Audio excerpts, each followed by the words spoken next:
புதுவை உலா நேயர்களுக்கு என் அன்பான வணக்கம். நான் உங்கள் கலாவிசு, புதுச்சேரியிலிருந்து. உலகத் திருக்குறள் மையம் நடத்தும் உலகத் திருக்குறள் மாநாடு 2020 மற்றும் அசிஸ்ட் உலக சாதனை நிகழ்வு அக்டோபர் மாதம் 18, 19 தேதிகளில் வேல்ராம்பட்டு ஒய்ஸ்மேன் மேல்நிலைப் பள்ளியில் நடைபெற இருக்கிறது. நிகழ்ச்சியில் கட்டுரை அரங்கம், கவிதை அரங்கம், சிறுகதை அரங்கம், ஓவிய அரங்கம், பட்டிமன்றம், நூல் வெளியீடு போன்ற நிகழ்வுகள் நடைபெற இருக்கின்றன.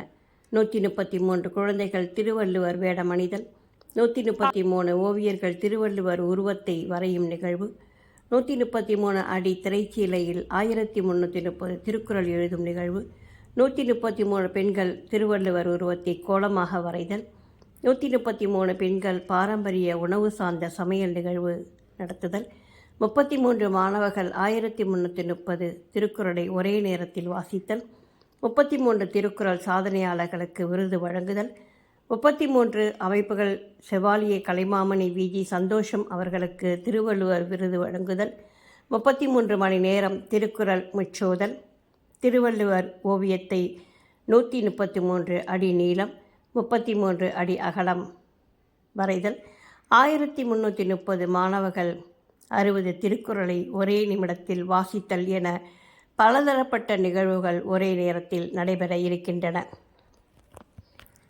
திருக்குறளுக்கு இசையமைத்து பாட்டு, நடனம், நாட்டுப்புற நிகழ்வுகள் ஆகிய அனைத்தையும் செய்வதற்கு தங்களது ஒத்துழைப்பை நாடுகிறோம்.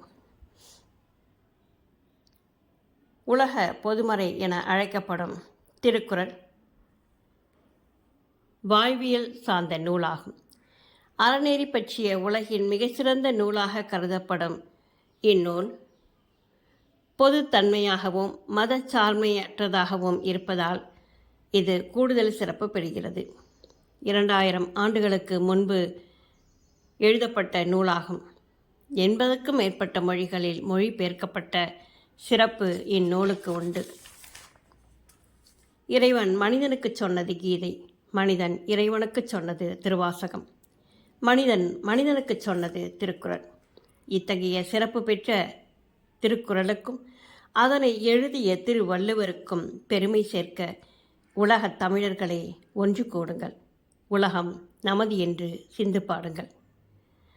கட்டுரை அரங்கத்தில் பிறப்புக்கும் எல்லா உயிர்க்கும் என்ற தலைப்பில் 4 பக்கங்களுக்கு மிகாமல் கட்டுரை எழுத வேண்டுகிறோம். தன்னெஞ்சறிவது என்ற தலைப்பிலான கவிதைகளை 24 வரியில் எழுதல் வேண்டும். எண்ணிய எண்ணியாங்கு என்ற தலைப்பிலான சிறுகதைகள் 2 பக்கங்களில் இருத்தல் அவசியம். படைப்புகளை என்ற மின்னஞ்சல் முகவரிக்கு அனுப்பும்படி கேட்டுக்கொள்கிறோம். நன்றி, வணக்கம்.